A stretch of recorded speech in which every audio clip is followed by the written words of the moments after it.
Welcome to the Shifting Realities podcast. I'm your host, Julie Allison, and with me, as always, is my co-host, Robert Perry. Hi there.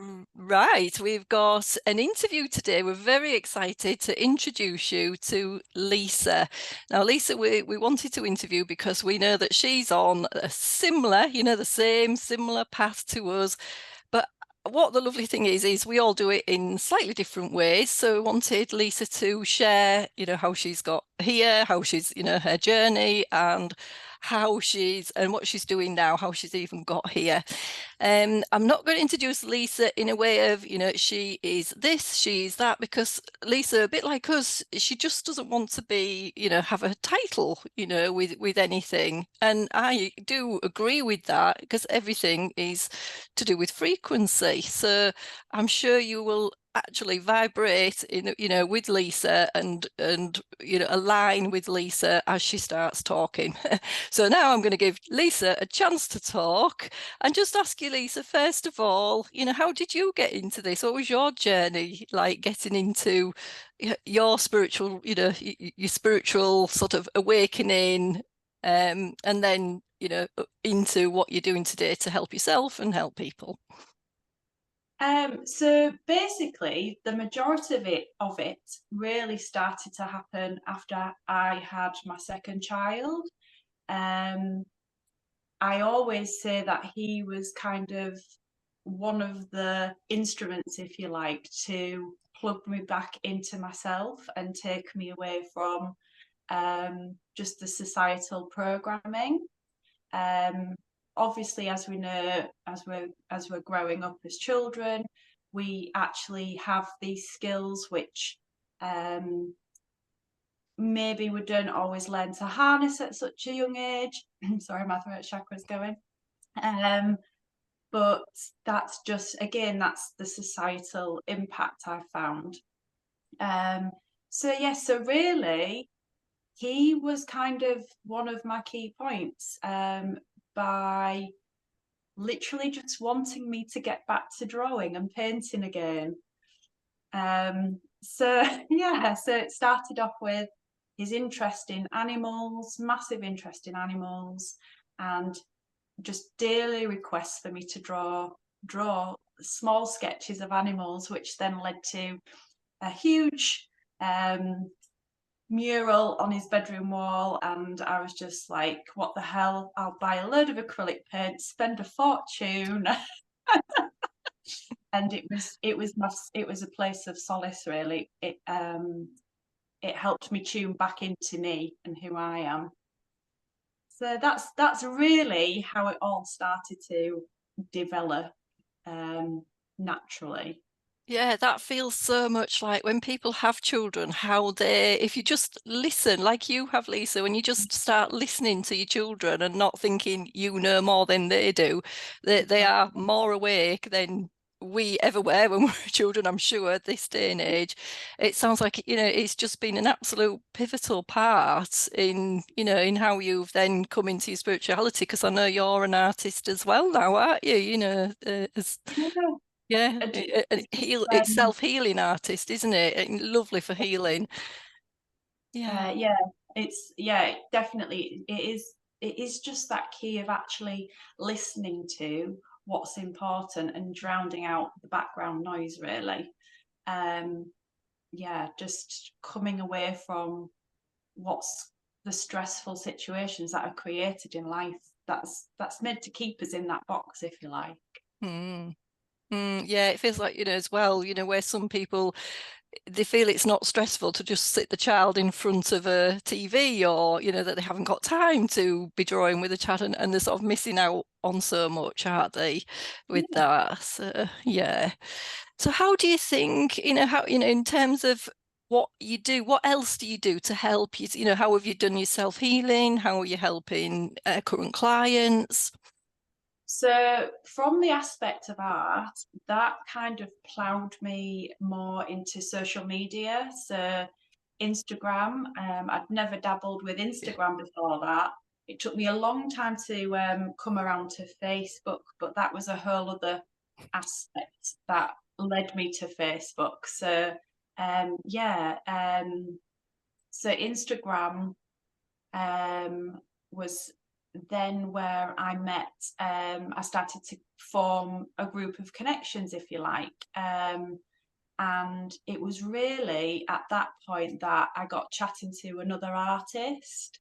And it was almost like a light bulb moment where I hadn't really ever properly expressed myself. I'd been very suppressed, extremely suppressed, and had always put everybody else's needs before mine.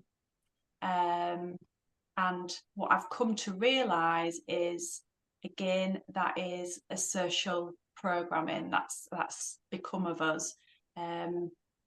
Particularly through the changes in the Bible, for example, the scriptures of the Bible of, look out for thy neighbour, and the commitments as well. Once you're in a relationship, in marriage, and then you start to think about all of the other aspects, such as where men have taken over and taken a leadership role rather than being in co-partnership. So yes, it was like a light switch went on, and it was then that I realised, after some changes in myself, in my body, chakras blowing open, that I was then actually thrown into what people like to label as a twin flame journey. I actually kind of detest the title a little bit because it confuses people. I'd rather it be known, and my guides would rather it be known, as a divine union. Interesting. Yeah. So that's really how I've conducted my own self-healing. Lovely. Is there anything more you can tell us about the divine union? And Rob and I were talking before about, twin flame, and we don't quite get it. It's like as if we're not resonating with the facts of twin flames, and if it is just, again, another label. But is there anything more you can, share with us about, the way a divine union, a really balanced, let's say, relationship should be, and how you've come about that, and without going through everything, and all your life in that. So that is the issue, is once you come together in that divine union, getting the balance is extremely tricky. There is no balance. And that's why I think it's become labelled as the twin flame journey, because it's almost like you're burning your fingers every time you're tapping into that energy. But it's like an energy you cannot avoid. It's one of those, it's almost like a cat and mouse game, or when you've got hold of that fish on the end of a fishing rod, and it's pulling you, you're pulling at it and it's pulling at you, and you're thinking to yourself, what the hell am I doing in the process? But that is where if you follow it correctly and start to understand your ego, that it's the ego that is actually holding you both back and stopping you from helping and healing one another. That's the point of the divine union, is that you heal one another, and then the ripple effects can be magnificent if you're doing it correctly. Wow. Yeah. In my process, I have probably come into contact with 6 divine unions, and they're not all men, they're not all male. And again, this is another thing that needs to be cleared up, is the divine union isn't just about women and men. But if it's beautiful if a man and a woman come together and co-create children, that's absolutely beautiful in a harmonic relationship. But I'm finding that it's almost like that will not happen until the pair of you are extremely clear of all your ego healing, basically. Yeah, definitely. It sounds like you've done a lot of deep diving into ego healing, and like us, you probably observe, not only just observe yourself, but observe what's happening in other people. But do you Yeah. find, Lisa, like a little bit like us, like are people actually listening to you, or is there a kind of like it feels like there's a lot of resistance to actually So, acceptance and accepting that there's an ego issue? so, um, so this is where I'm different in the sense of I don't particularly go out and market myself. I trust the vibration that people will find me when they're ready. Mm, And this is how I've been working, and this is how I found my divine unions as well. But it's almost like they're ready to hear my vibration. So they trust me at that point. mm, And so then there's not really any resistance. They might do a small amount of work with me regarding their ego, and then I won't hear from them for months. Sometimes they come back, and then sometimes I've learnt that they weren't, or they'll just click onto my Instagram page and I can see they're reading my story. So I think, well, they're still doing mm. work with me, even though it's not at a paid level. I fully trust that I'm repaid with wealth in a different way, and I've always worked with that motto, and it's actually working for me. So I'm very happy. Oh, lovely. Is there anything you can say to anybody out there that, where they could maybe do some work on their own, in their own home safely as well? Is there anything you can sort of, add to sort of say, this is how you either start something, this is, these are maybe things that you want to be looking out for, or anything else to add to that? So the biggest part is actually getting to know your ego, and managing to grapple and sit in silence and understand where the voice of the ego comes from. Um, it's a really tricky thing to integrate into, because we are so governed by our egos. And what we have to remember is our ego is actually our friend. And this is what I try to tell people: we're not eradicating our ego, we're just helping it heal so that it can work with us in the way that it was meant to. Mm. The ego has massively been disrupted, and then the repercussion of that is our bodies don't quite work correctly either, which you're very familiar with, and Yeah. there's things you tend to tap into, aren't they?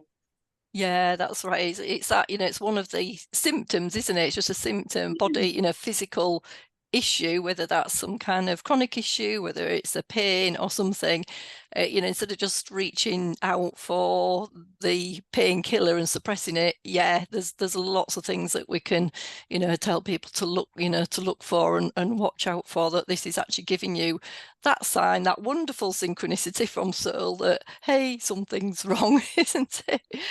So Lisa, can you tell us anything about, how you feel that you could help, or what you see humanity, the whole of humanity. We feel like we've got to try and kind of reach the masses, but that might be one step at a time, it might be one person at a time. But can you see, how you would fit into this, or can you see how humanity could maybe raise its vibration from what it is, and the where some people are not accepting. The biggest key, and I feel like is the biggest revelation, is to detach from consumed and and consumerism, Mm, every level and degree. I'm not just talking about what we buy, I'm talking about how we consume, what we feel, what we see, what we hear. It's learning to basically take that aspect, understand it, and then release it. Um, and that's where we have the things such as yoga and meditation. All of these aspects all can work and roll into one to help us release. Um, I always say, don't go in looking for something, let it come to you. because again, that going and looking for something is part of needing to be consumed by something, something to take over that natural rhythmic vibration of the body, what it's naturally trying to tell you. So in terms of helping humanity, I'm here to help people understand and work with their egos. I have certain practices that I show people. I help people tune into their spirit guides, and help them go through aspects of clearing. There's a whole vast range of things. This is why I don't like to label myself. So some might say I do kind of shamanic healing, some relate it to Reiki, but as you do, Julie, I believe we bring a lot of these traits from many, many past lives. And once we understand we're still holding them and we have access to them, don't have to not use them, then the world's your oyster, really. You can do it anywhere that suits you. It just depends on the person themselves. Oh, that's super, Lisa. Rob, after hearing what Lisa is about, do you have any questions for Lisa? Or, I think that's, a lovely way to round up. I think it is, and I'm not sure I have any questions, although I could talk to Lisa for hours, because what I really like is your vocabulary is quite different to ours, but the mission is the same. Yeah. Okay. And I love the clarity of what you're saying. And I think people will grasp it really easily because you are clear and concise and honest about it. So your authenticity just shines out. And, that is the biggest key that I find is one of our most largest distractions is the lack of simplicity. We are too stuck in the mind, too stuck in the head, and we need to come away from that and come back to the heart chakra, basically. Back into ourselves. And what's even confusing is I've found is we really don't know how much we read other people and confuse it for ourselves, and that again is another tricky thing for people to understand and get to grips with. So there's a lot of ways I want to work and would like to work, but it's that, how do you put it into one small bubble, if you like, so that people can find you? And I don't think you can, because we're not meant to. Yeah, Julie and I always talk about, we've learned all these modalities in this lifetime, and we've brought modalities from previous lifetimes, but they're useless to us if we don't allow them to merge into our modality. Yeah. So we become this vessel that has all this knowledge and training, but we aren't necessarily practicing Reiki or reading cards or doing this or doing that. We are just ourselves, and our authenticity allows us to heal and progress. Yes. And that's just by being honest and truthful.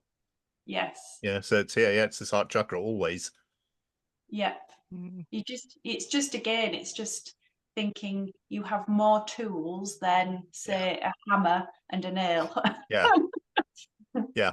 Everything is a tool, depending on how you look at it and perceive it, how you will allow yourself to. Absolutely. And you can even put an IKEA flat pack together without the missing screw if you have to. So there are ways to do things.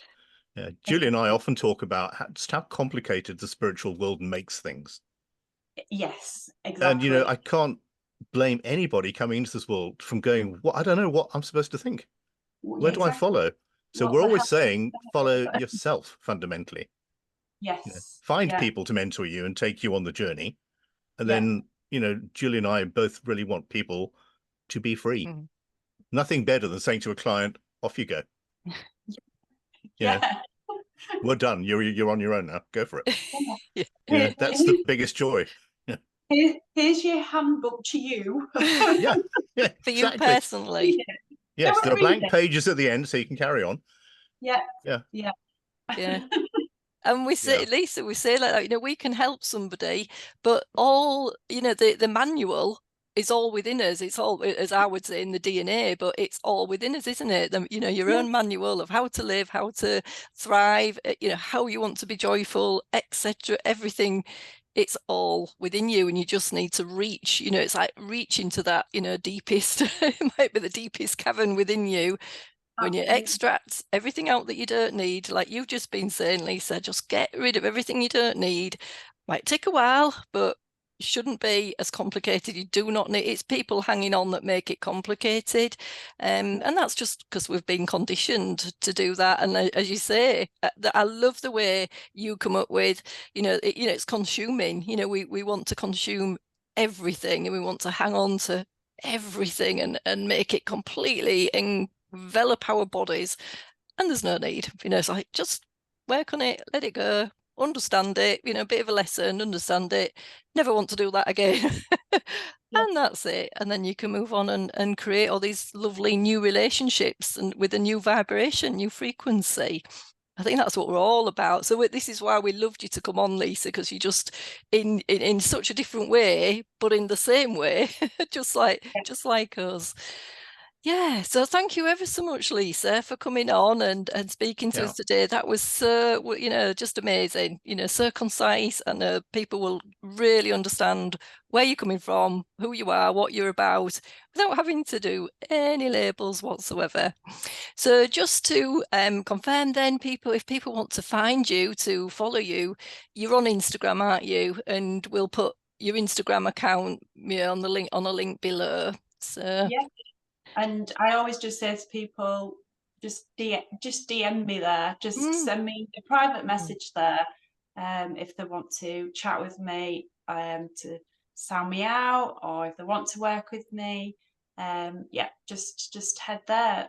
But you know, I do share things for free as well. As I mentioned, I do believe my worth comes back around in a different way. So yeah. I'm trusting. Oh, thank you so much, Lisa. Yeah, so that was Lisa for you. So we'll end this podcast here, and we will see you next week. If you want to get in touch with Lisa, as I say, the details are below. Bye for now. Bye then. Bye.